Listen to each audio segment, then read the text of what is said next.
You're listening to the Sixers Beat with your host, Derek Bodner, right here on LibertyBallers.com and LibertyBroadcast.co.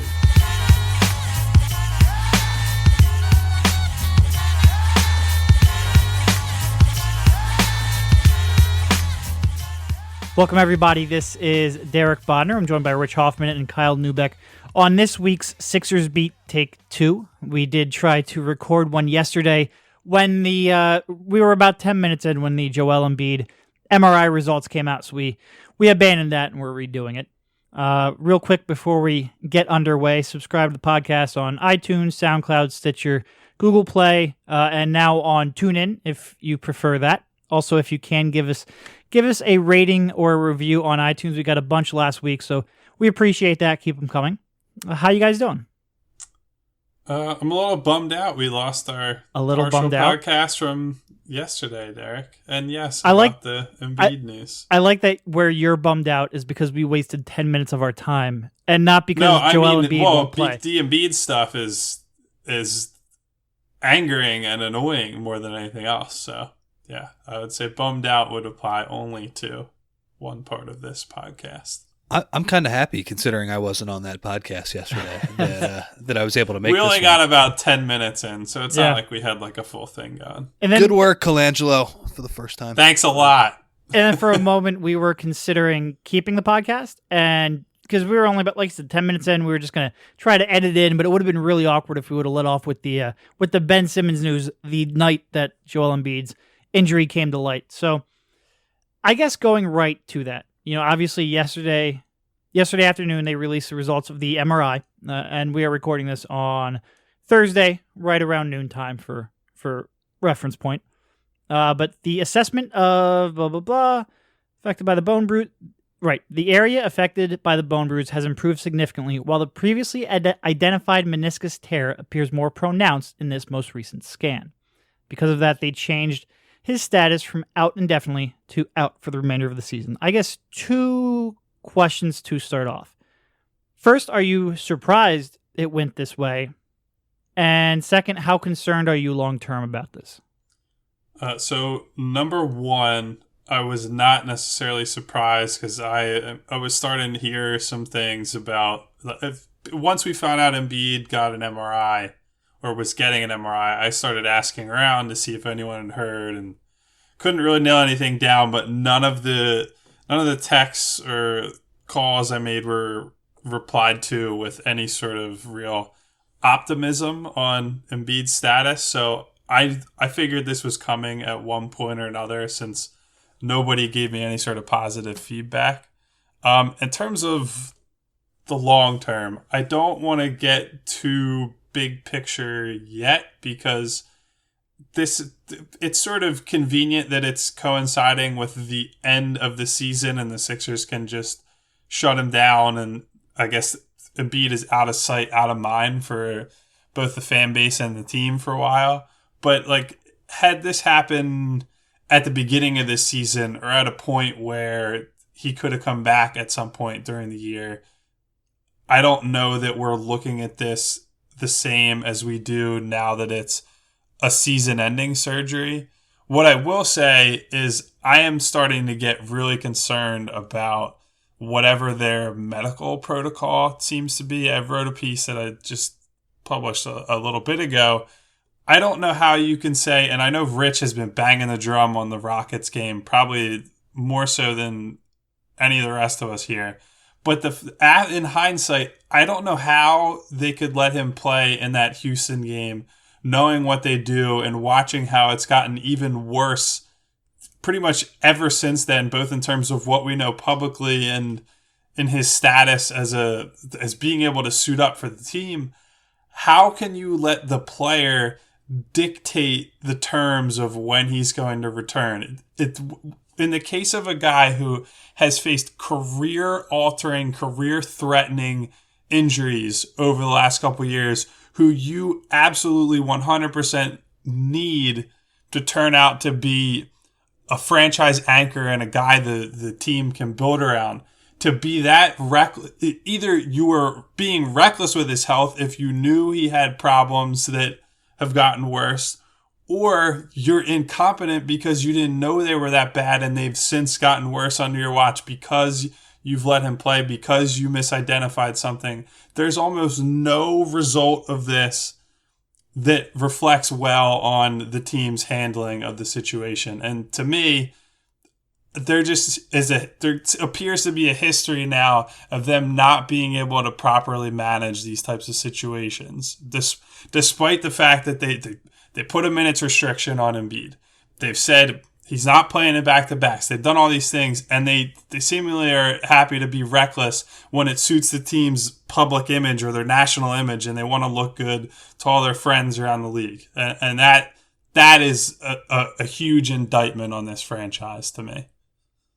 Yeah, the Houston game is still the one that doesn't make any sense. I'll say this. They in terms like I feel kind of weird questioning this medical staff because like these guys are obviously way more qualified than I am for anything. And yeah, let's be real, like Joel Embiid for the best medical staff in the world is always going to be a tricky patient because I saw him practicing last week. He looked great. He was moving really well. He was Euro stepping and dunking and talking shit to Dario Saric, and like he looked fine. And remember, this is a guy in summer. That was a you can't fucking guard me practice, isn't it? Yeah. In the summer of 2015, remember, he didn't have any pain when they figured out, oh man, they're going to need to have surgery again on that navicular bone. Like he's never had pain. He will say he's never had pain from that injury. This guy has a history of not even realizing he's hurt. So I understand that this is always going to be an especially tricky player to deal with. That said, I don't understand how you can say they didn't. You can't come to the conclusion unless you think that Brian Colangelo, again, like after being exposed by Derek, lied through his teeth that day about the meniscal tear, which I don't think is true, or I don't even know. Whatever. Just forget the transparency thing for a minute. He said that the meniscus tear initially was not the source. They believed it wasn't the source of the pain and the inflammation and the swelling. And then a couple weeks later, it's the entire source of the swelling. And that is what doesn't give me confidence moving forward. Like I think you said on Twitter last night, Derek, a meniscus tear still isn't career threatening, and him missing a couple of games here, or 20 more games here down the stretch, it very well could turn out not to be a big deal. But yeah, it just, I don't have a ton of confidence in the way they handled this moving forward. Now, as far as Embiid goes, I do think that there's a middle ground between like, oh, it's not career threatening and he's Greg Oden all of a sudden. I will say, like, the guy has played 31 basketball games in 3 seasons, and the Sixers, who are going to have to give him an extension, they're eligible to do it this summer. I mean, we'll see how that turns out. It's just it's a really fascinating case in where the player, if he was healthy, I mean, you would go to his you'd show up on July 1st at 12:01 a.m. with a big fat smile on your face with the max contract extension. But because you have no idea how available he's going to be, it makes that negotiation a lot trickier. So I'll say this. I think there's a middle ground between like his career's over and I'm not worried about it. But as far as the if this is handled properly with a surgery perhaps in the next couple of weeks here, I am confident that he'll be back next season ready to go. So yeah, I mean, I think a couple things since a lot has been brought up. I think what I would say in terms of being worried about it, I would say that the baseline of worry hasn't really changed that much. And I've got an article coming where, let's say in the offseason, I had maybe a 40%, I would give a 40% probability that he would go through his year without chronic injuries, which is a pretty low odds. You know, let's say at his NBA debut, maybe people then jumped that to 50%, and then after 3 months of playing, 75%, and then now it's back down to like 20%. Like, I think we adjust way too much, and I think maybe it was probably always right around 40%, 42%, maybe 45%, now maybe 38%. Like, I don't think what's happened changes that all that much. Like, I think we probably got overconfident in the beginning of the year, certainly got overconfident right around the beginning of 2017, and now we're probably a little bit too pessimistic. And I think if this was related to the navicular bone in any way, if this was related to, the back issues, the stress fracture in his back, if this was a stress injury of any kind, or something other than the meniscus, I would be a lot more worried, even if it was an ACL. And an ACL isn't exactly a career threatener anymore. Even that would carry with it a little more concern. This, to me, was a 7'2" guy landing really awkwardly, having the injury misdiagnosed with a staff that's overly cautious about it. Been playing on a team that doesn't have anything to play for the remainder of the season. Like, I think there's a world, first of all, where this could have been just, a 3 to 4 or 4 to 6 week injury that has no real long-term concern, and we don't care. But because it's been mismanaged, because it's Joel Embiid, I think it causes, some pretty predictable and certainly understandable panic. But I don't think this moves the needle very much at all. And I think that's really where I'm coming from. Not that there's no injury concern with Embiid, because clearly there is. I mean, it's pretty big, and I think it, like I said, it was probably bigger during the season than we maybe gave it credit for, and we had a false sense of security. It's just this specific one doesn't bother me all that much. I do think the Houston game is obviously, that should be scrutinized over and over and over again. I will say it, from people I've talked to, it does sound like something where the initial swelling could have been because of the bone bruise, and that could have made the true extent of the meniscus tear a little bit harder to diagnose. It could have been something where the bone bruise was causing swelling earlier, and now the meniscus tear is causing swelling now. It could also be something where, and this goes back to the fact that we can't trust them at all, so we're going to speculate. It could also be something where maybe they knew about the meniscus tear and they knew it was the one causing the problem, but they also knew that it wouldn't be fixed until surgery in the offseason, and they wanted to see if he could play through that. And that's why he played against Houston, and that's why he practiced at least a little bit over the past couple of weeks to see whether or not this is something he could play through with. And maybe it hasn't really changed his long-term prognosis at all, but if he would have had surgery right away, he would have been out for the remainder of the season, and they wanted to see if that was a possibility. So I could even see that being an explanation. I'm not sure whether I agree with it, again, because the second half of the season, that's something you do with, say LeBron James and the Cavs who are competing for a title, not for Joel Embiid and the Sixers who are competing for nothing. So I'm not going to give him a pass for that, but I think that could be an explanation. And like I said, we're going to sit here and speculate because they've given us so little information, and when they have given us information, it's been flat out wrong. So why wouldn't we speculate? So it's a really bad spot. It is disappointing. I mean, Rich brought up he's played 31 out of 3 seasons basically at this point. 31 games out of 3 seasons. So what would that be? 246? Yeah, 31 out of 246. That's a hard number to get past. But I think the majority of that concern really is the navicular bone, and I am comforted by the fact that he has not had any kind of setback whatsoever in that much more serious injury so far this year. I'm knocking on every piece of wood within arm's reach of me. Right? For all we know, it could be fractured, and they just haven't told us about it yet. Yeah. So who fucking knows? Yeah, that's sort of the crux of the issue for me, is there is absolutely no reason for me to take anything they say about injuries with these players at face value. And this is not just a rail on Colangelo thing. This was an issue during Hinkie's tenure to some extent. This is the people who are in charge of the medical have signed off on all sorts of players of all calibers with checkered injury histories, and not one time have they ever handled them with any sort of the way they handled it was wrong in almost every case. It almost always went south when they were here. And at some point, yes, injuries come down to luck to a certain extent. They can't change guys' genetics. They can't change Ben Simmons landing on somebody's foot. But when the Sixers end up on the wrong side of luck every single time, it becomes a situation where it's like Jahlil Okafor and his plus minus. In a game-to-game situation, you don't overreact to something like that. When it's every time, when they're constantly misleading you as to the severity of something, when they are bad at diagnosing injuries, when Jahlil Okafor plays a game last season, has knee trouble before the game, they let him play, and he's only removed for a shin injury, later to be re-evaluated and having to get meniscus surgery.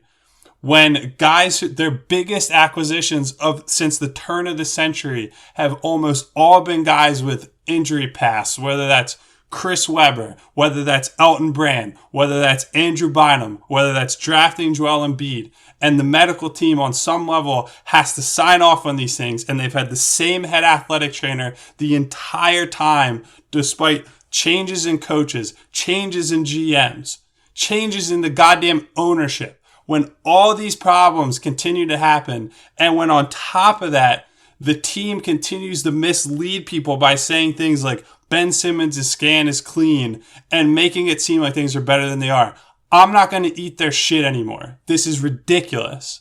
And they have to do something to change this. Because regardless of whether it's true or not, this looks absolutely abysmal for the organization to me. I'm a lot angrier about this than you guys are. Wow. Kyle, next time you want to do that, just let me know. I could go get some lunch, come back. I mean, that was gold, but whew, boy, I could have gotten some stuff accomplished there. That was good. That was like an old school talk radio rant there. Yeah, well, I can only look, like, when you look at the history here and the people who have been involved that are still here, that have been here through all of this. And again, we can't chalk this all up to one person or even a set of people, because in player transactions, no matter what the nature of them are, there's a million different moving parts in place here. And on some level, all these decisions to bring guys in, whether it's through trade, free agency, or the draft, are calculated risks. I mean, we've said that a million times over with Joel Embiid.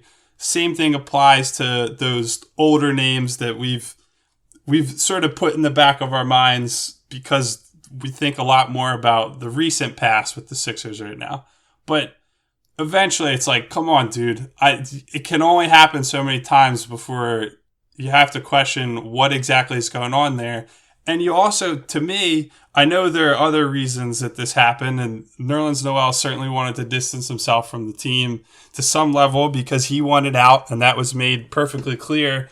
But when a guy gets quote-unquote elective surgery, as the team put it, chooses to do his rehab with the team in Alabama to help get him up to speed after he suffered the injury at Kentucky and when he's getting ready to be a professional basketball player, do you have to wonder whether part of that is he just trusts those guys and doesn't want to work with the Sixers medical staff? Now, that's just speculation, but there are other red flags here. Do you guys remember when the Sixers had to pay $3 million to the New Orleans Pelicans because they supposedly held medical information from the team? The team denied it. How much of that is Sam Hinkie, who people claim is super secretive and doing all this?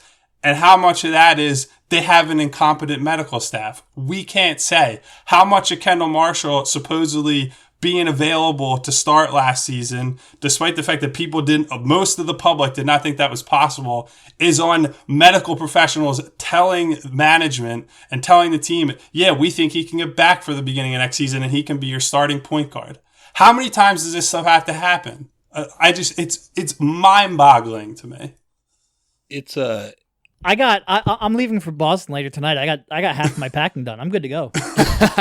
No, I mean it is true. It's something that you can't say with certainty, but at some point, like, you have to start asking questions. And as you so eloquently ranted, that we probably should have been asking more questions like 5 years ago. Just listening to you, I will say I guess I haven't really thought about this, but it's true in the Sixers case. I love Brett Brown and think the coaching staff is great. He is flat out not as important as the medical staff with this team. Yeah. Like, he's just not as important. If you had a bad coach and a great medical staff, you would take that any day of the week over the opposite. Because because that means a healthy Joel Embiid and a healthy Ben Simmons. Yeah, because with these young guys and I don't want to say Simmons really has a major injury past, but especially with Embiid, yeah, it's just health is everything. And I don't really have much more to add to that, except they have to be better. They have to be better. That's the bottom line. Yes. I don't know how they do it. I don't know if this is a thing where you can learn from it and you can they've seen Embiid for 2.5 years now, so I don't really think that that's much of an excuse anymore. But hopefully, yeah, in some way, shape, or form, their handling of him has to be more on the ball. Before we continue, I wanted to let you know about Harry's razors. If you're like me, the cost of razors probably seems ridiculous, and you end up using blades longer than you should because of it, leading to an uncomfortable, rough shaving experience. Then I found Harry's razors. These blades offer the same quality as leading brands, but at $2 per blade, they come in at half the price. The combination of superb quality and affordable price leads to the best shaving experience I've had in years. Harry's is so confident in the quality of their blades, they want you to try their most popular trial set for free. The set comes with a razor handle of your choice, a 5-blade cartridge, and shaving gel, and it's free when you sign up. You just pay a small fee for shipping. To redeem your free trial offer, go to harrys.com/SixersBeat right now. That's Harry's, HARRYS.com/SixersBeat. All right, let's return to the show. Does anybody question whether or not surgery is going to be happening soon? It feels like that's an inevitable course at this point, doesn't it? Yeah, I mean, they'll trot out we're trying to get opinions from all the world's best physicians and so on and so forth, and they'll drag this out for a little bit here. They should have went to Qatar for this one. Yeah. Or Qatar, whatever. Does anybody actually question whether or not the meniscus is a problem and think that they are tanking? No, I don't think that. I agree. I don't think you could do that with somebody like. I don't think Embiid would put up with it. Yeah. Yeah. And I can't harp about the Houston game and then say they're tanking right now. It's like, all right, well, if they wanted to lose games, they would have held them out for that one too. So I mean, Embiid is the most important person in this franchise. I think Brian Colangelo knows this. Embiid is already showing frustration with the fact that they listed him as day-to-day, which we didn't even get to, but was still patently absurd. I appreciated the Kevin Durant medical update when they said that it's a grade 2 medial collateral ligament sprain and a tibial bone bruise, which we haven't even gotten that information about Embiid's injury. He'll be out of action indefinitely and reevaluated in 4 weeks. I was stunned it wasn't day-to-day. I really thought that's how these bone bruises operated, but it was great to see a PR update, a PR injury update that had actual information and treated their fans like they should be treated as paying customers. That was nice to see. Where was I going? The Sixers PR release, I've never seen somebody bury the lead more. Yeah, third paragraph. Oh, by the way, he's out for the season. Right. Well, in terms of pyramid style, when it comes to newspaper writing, I mean, they completely inverted it. I mean, it was no good there. I mean, you put the real news first, and then you put the quotes second. That's yeah. I guess they decided to get rid of those rules, but anyway, I guess moving on to the other injured superstar that is also out for the season. This one announced a week ago now, or almost a week ago, last Friday, while Rich was covering hockey in Pittsburgh. Traitor. Yeah. I guess so. Let's go back to this. In a way, ties to PR or at least injury updates. Colangelo, leading up to that January scan for Simmons, called it the final scan, or what he eventually corrected that last week to. He was hopeful it would be the final scan. They get the scan done. Brian Seltzer on Twitter and on NBA.com then says the scan was clean and it went as expected. Yet even though the scan went as expected and they were hopeful it was the final scan, they then scheduled another scan and didn't ramp up his activity at all. How can you interpret that as anything other than a bold-faced lie? Like, some people will tell you they didn't lie because they did, as expected meant that, they could have expected it not to be fully healed, which to me sets off my bullshit meter quite a bit. Like, maybe it's not lying by the most strictest definitions, but it is certainly it is certainly misleading and intentionally misleading. But again, if they expected it, hoped it would be the final scan and it wasn't, then it couldn't have gone as expected. And it did reveal less healing. So I guess, is there any way, why would fans not be pissed off that it was characterized like that? I guess is my question. If they want to bury their heads in the sand, that's pretty much the only reason I could see not getting pissed off. Because, I mean, when the team explicitly writes that the scan came back clean on the team's website, whether you think that that's some legalese writing to get around the fact they didn't say it was fully healed, but to say it's clean, it sends a clear implication of what they think what they claim to think the progress of the foot is. So to trot that out there and then walk it back later, it either looks like you were lying at the time when you put out stuff like that on your website and when you got the first scan, or it was clean and he had a setback in the last month, which the team has not admitted to, and I don't think that they will admit to something like that anytime soon, unless Derek or one of us or one of the other reporters in the city digs that up and gets somebody to go on the record about that.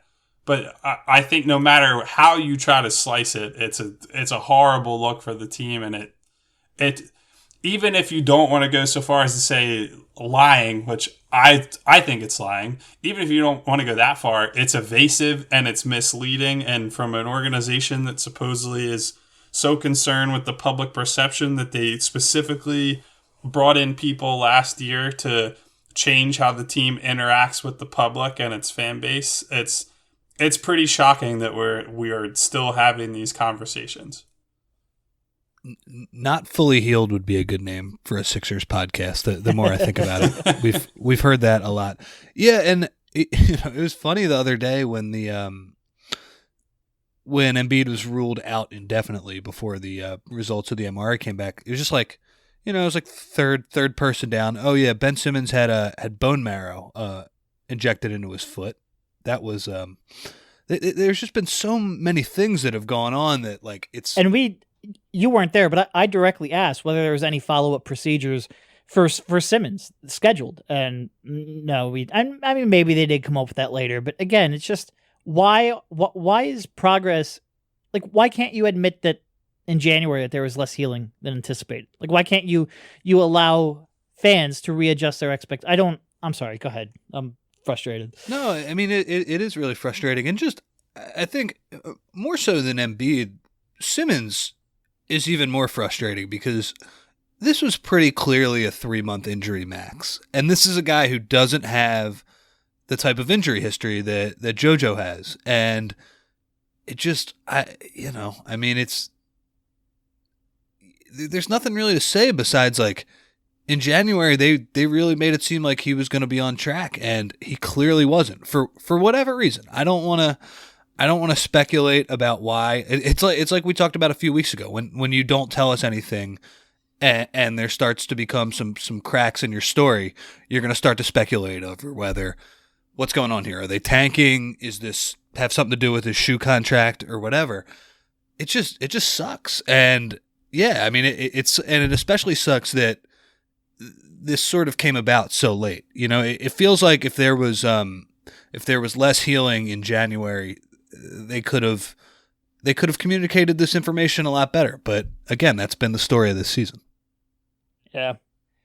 I mean, do you remember mid-January? Do you remember that time?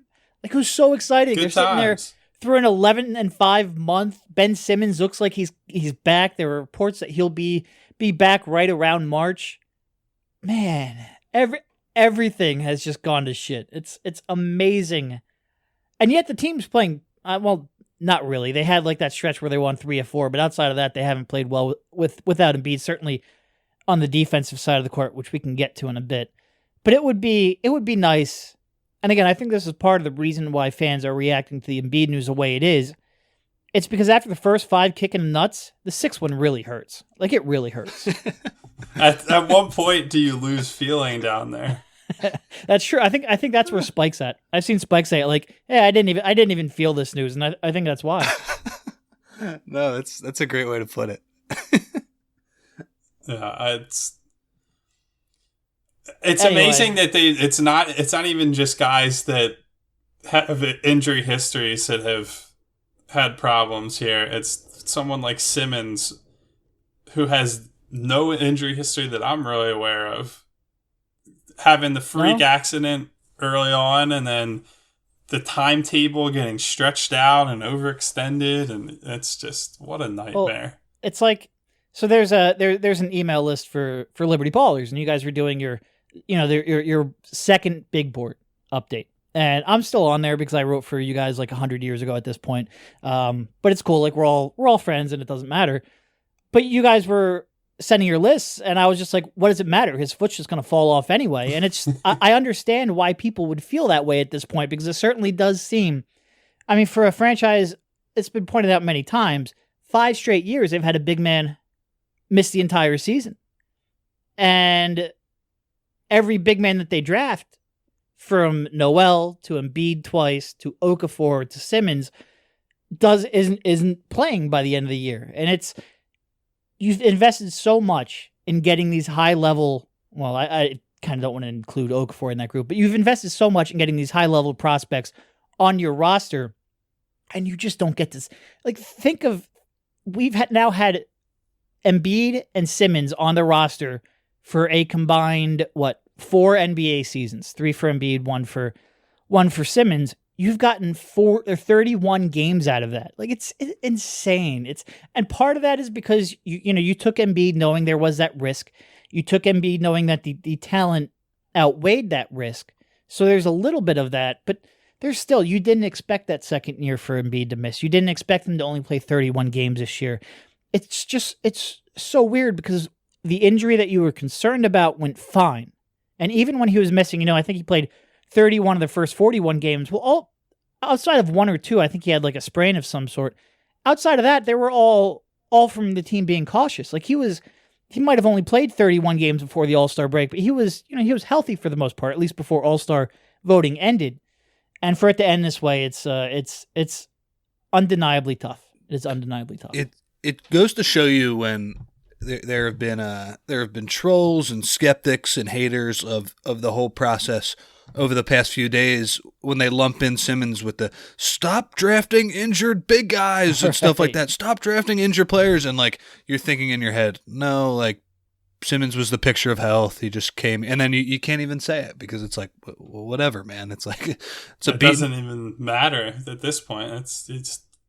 They're all dealing with this crap. We're stuck in this cycle of endless injuries. I can't take it anymore. Okay, so do we want to pivot off of that and talk about the play on the court? And speaking of can't take it anymore. Okay, ready? Here's a hot take. Would the Sixers be better off if they can't get a trade for Okafor? I mean this too. Like, this is crazy at this point. Would they be better off just not picking up his option? Honestly, both sides would probably be better off because I don't think it's just a Sixer. It's not just this is a problem for the team. I think it's clear that this is not a good situation for Okafor because as you guys saw, I mean, we can get into the specifics and the broader stuff, but last night that play that flew across Twitter, that is one of the most disgraceful efforts, if you can call it effort, that I think I've ever seen from a player on a defensive possession. And that's saying a lot for a guy who we have killed for defense over the last couple years here. At a certain point, isn't there a pride there that you see that he sees that stuff on tape? He's on social media. He's got friends and family. He's got teammates. He's got coaches that see all this stuff. What, does nobody talk to him about this? Does he live in some fucking bubble that he's not aware that this is happening? And imagine being somebody like Rashawn Holmes, somebody who has toiled on the bench for a lot of this year. Obviously, he's got bigger names in front of him. He works his ass off in practice. Anytime he's on the floor, he's the nicest guy you could possibly ever meet. He never lashes out about anything. Can you imagine being him sitting on the bench, waiting to get more minutes, and watching that atrocity watching somebody mail it in like that on one end of the court, because say whatever you want about Richaun Holmes chasing shots and not being a good defender at this stage, at least I know that guy cares about playing defense. He shows that he actually wants to be involved in that part of the game. And imagine being somebody like Dario Saric, who busts his ass on both ends of the court. Imagine being even somebody like TJ McConnell, who is at a talent deficit to most of the guys, not just on this roster, but a lot of the league.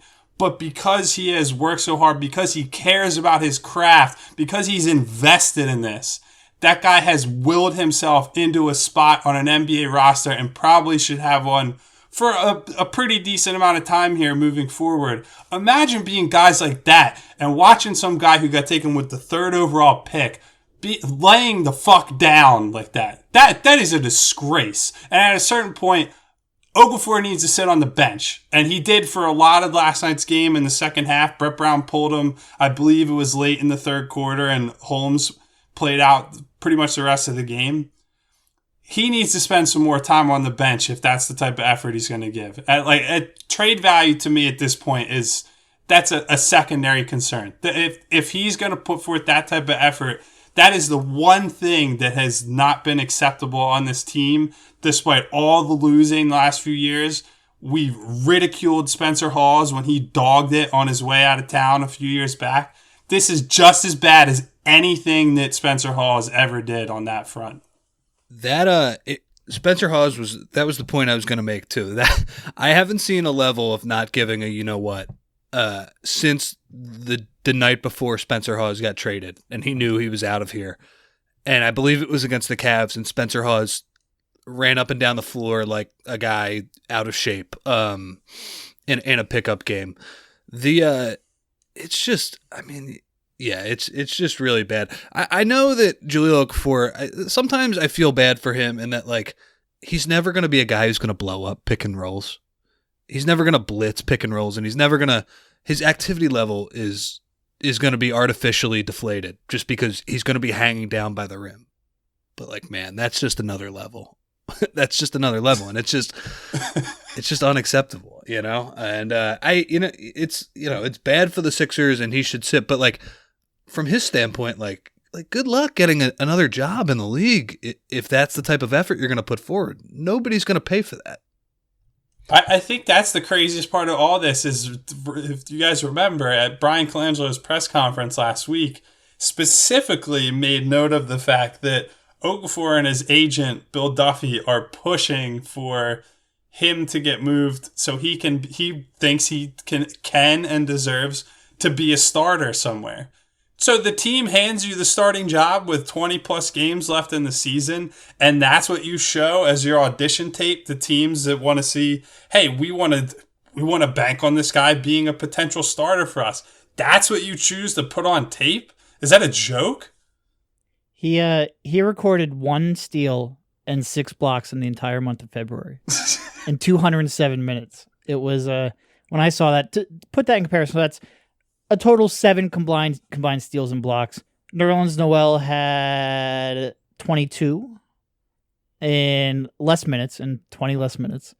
Richaun Holmes had, hold on, I'm doing some quick math.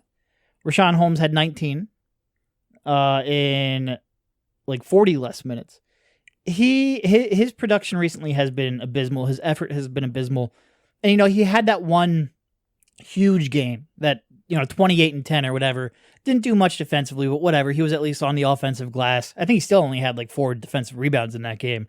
But his offensive performance was at least what you saw or what you hoped coming out of Duke. And I had a lot of people, kind of get on my case for criticizing his performance of late. And it's like, no, that was the outlier. Like he's been terrible. He continues to be terrible. And you're right. This should be, if there was ever a time where he would be motivated to prove that he can be a useful member of a rotation, this should be it. And he's not doing it at all. I can't do it. I know I've said this. I can't do this anymore. I can't watch that sort of... I can accept a lot of things. If Jahlil Okafor was just a limited player, if this was a case where you can see the guy making a huge effort to overcome whatever limitations he has on the defensive end, I can live. We watch D-League caliber players play for this team over the last 4 or 5 years. It's not as though I have no tolerance to watch guys who are at a talent disadvantage try to work through their struggles to try to get to where they want to get to and where the team needs them to get better. This is not that. This is a guy who, it's not as though he has heavy feet when he's on the offensive end of the court. He gives a damn about scoring the ball when he has the ball in his hands. It's not, he does have some limitations, yes, but he's not a cement block. He's not a cardboard cutout to the extent that he acts sometimes on defense. And it is unacceptable. I'm tired of making excuses for it. I'm done with this. And if the coaching staff is going to put up with it, I have a bone to pick with them too. I know they don't really have many other options now with Embiid gone, with Nerlens Noel traded, that they have to give him minutes. I'd rather see Dario Saric play center than have to watch Jahlil Okafor play any more defense like that. I mean, yeah, and the game against the Warriors the other night, he was. You could just see. I mean, obviously, like, you know, I'm not that mad at him for playing poorly against the Warriors, but in terms of like a measuring stick type of game, like, you could see how out of place he was on the defensive end. Like, his rotations were they just were too late. I mean, you see things like Sean Livingston post up a smaller defender, and you have to help and shade that way, and it's like his just angles were really poor. I thought it was interesting after the game. Brett talked about, because Saric and Covington, while they didn't shoot particularly well, they both played really hard and found a way to impact the game in a positive way despite not shooting that well. He singled those two out and was like, they can play in that game. But, you know, it was clear that he wasn't singling out Okafor. Like, Speaking... No, go ahead. I was done. I just that he said Saric and Covington can both play in that game. And, you know, Okafor, he can't. Were you surprised how much Brett defended Okafor after the Miami game? I mean, I guess he has to. Like, you can't kill his trade value you can't contribute to killing his trade value in the final 20-odd games, but he did seem to go out of his way to defend his effort. Well, it's just like deflecting, and I gotta say too, and this is the other problem with Okafor, and Brett talks about this all the time. And to be fair, like, I don't think he can come out and crush him and be completely honest. Yeah. Like this is not like Brett is dumb, because he's not. Okafor's offense isn't that good either. So no, you know what I mean. Like, I think when we all thought he could be a pretty good player coming out of the draft, it was that, okay, the defense is going to be pretty bad, but he's going to be so overwhelming in the low post that we think, you know, his defense can catch up to some level where he could be a positive player, a net positive player, and that hasn't happened. And that's sort of what Brett harps on. He says, well, you see these plays where he looks great and he makes these brilliant individual offensive moves. And I got to be honest, outside of that New York game and every once in a while, I don't really see that. I see a guy who, a lot of his post moves are, he's moving away from the basket. I see a lot of like very, very mechanical face-up drives. I see no semblance of a jump shot. And it's just... Man, it's tough to talk about, but I guess I'm not surprised that Brett is defending him, even though he doesn't sound particularly smart when he does, because I think that's what he has to do.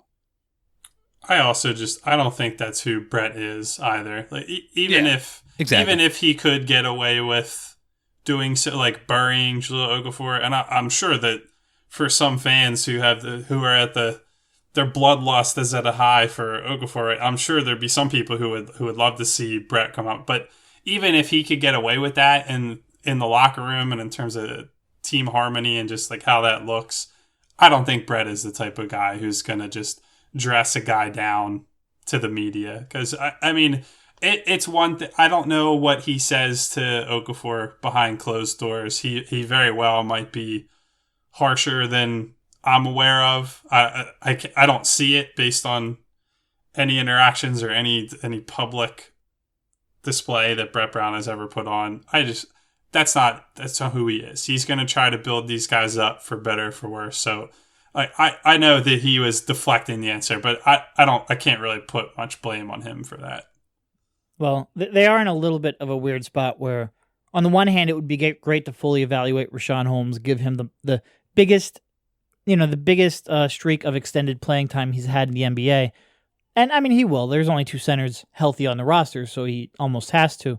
But on the other hand, you want to kind of showcase Okafor as much as you possibly can to try to get value at the deadline. So it'll be interesting to see if he ever considers moving Holmes into that starting unit. But all right, let's wrap this up on a somewhat positive note. You have Dario Saric averaging 15.7 points, 6.9 rebounds, 2.6 assists, 45% from the field over his last 18 games, which oddly enough lines up pretty much exactly with when Embiid went out of the lineup. And another odd point is he's struggling from the 3-point line over that span, only 25%, which I think a lot of us thought of, and probably still do, I know I do, as a really important swing skill for him. And then Covington, 15 points, 7.2 rebounds, 2.4 steals, and shooting 37% from the field over his last 25 games, which dates back to January 1st. At least they have that going for them. Yeah, I guess it's not all bad. Yeah, it's you feel bad for those guys because they're playing legitimately really well, and it's the 10th biggest story with the team. Right. We gave it 45 seconds at the end of a 45-minute podcast. Yeah, well, quick question. Do you guys... So where I stand on the Rookie of the Year stuff is that there is almost nothing any of these guys could do to catch Embiid. I know that he's going to lose probably a significant amount of votes just because of the amount of games he played. I'd have to check, but he's facing some pretty steep odds to play that few games versus the history of guys who have won Rookie of the Year. I think most of them have played at least, I want to say 50 plus games, even on the low end of things. I think Brandon Roy is the low mark, and that was what, 57? Yeah, so I mean he's fighting an uphill battle here, but I still think he should be the Rookie of the Year, no matter, unless somebody has the absolute most bonkers finish to a season for a rookie in recent memory. I don't see the justification for giving it to anybody else. But do you guys think that Saric can play his way into that award down the stretch here? No.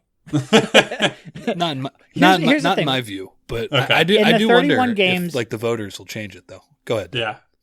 In the 31 games Embiid has played, he was the best player on the team for probably 30 of them, and that's probably being generous. He was dominant right from the jump. He was dominant almost every game. And even a guy like Saric, who's played tremendous basketball over the last 18 games, the first half of the season, he was a net negative on a lot of those games. Like, you'd watch him and you'd say, okay, there's obvious talent, and he had some good games here or there, but he was shooting 36% or something from the field before then with below average defense. I mean, there's a very real discrepancy between the effectiveness of those two. And I will make the argument for the rest of the year that the impact Embiid has had in his 31 games far outweighs the impact anybody else has had, even if they play 82. And this is kind of an edge case year in that Embiid was so dominant when he was in, and everybody else was so... Not that everyone is disappointing, because I think Saric has certainly met or exceeded expectations. Brogdon has exceeded expectations. There are guys who have exceeded, but the class as a whole has been so underwhelming that I can't. And I know he's going to lose some votes. Like, clearly, there's going to see people who will see 25 minutes a game, 31 games played, can't do it. I just don't agree with those people. Yeah, I mean, everybody else has played like a rookie, and rookies by definition are pretty bad. Right, and Embiid has played like an all-star. Yep. Right, exactly. Yeah, and that's the crux of it for me, is that his peers this year have been all-stars and all-NBA caliber players when he was on the court. So I don't think anyone is really that close to him. I'll be interested to see how it breaks down though, because I mean, it's like we said earlier, like when you look at 31 games out of 82. There's just something about that number that's hard to get past. Yes. But logically, I do think you guys are right, because just the impact the guy made, I'll have to look at it. Like let's say Dario goes lights out in March and actually starts making threes at like a really good rate. I think there might be at least a discussion to have if he continues to play every night. But I mean, it's just hard to say. Like, I mean, we got a front row seat to this guy every night, and like, he was one of the best 15 players in the league, and I don't think any other rookie has been one of the best 100 players in the league. You know? Yeah. So it's just it quality versus quantity. I just think that the quality of Embiid's minutes have just far exceeded anything else that anybody else can put up. Oh, I agree. All right. Thank you guys for jumping on. We will talk to you soon. And again, be sure to give us a rating or review on iTunes if you can. Also download the CLNS radio app. Find Real GM Radio, B-Ball Breakdown, Sam Vecini's Game Theory, which is a great draft podcast, and more. But thank you guys for hopping on, and see you soon. All right, see you guys. See you. You've been listening to the Sixers Beat right here on LibertyBallers.com and LibertyBroadcast.co.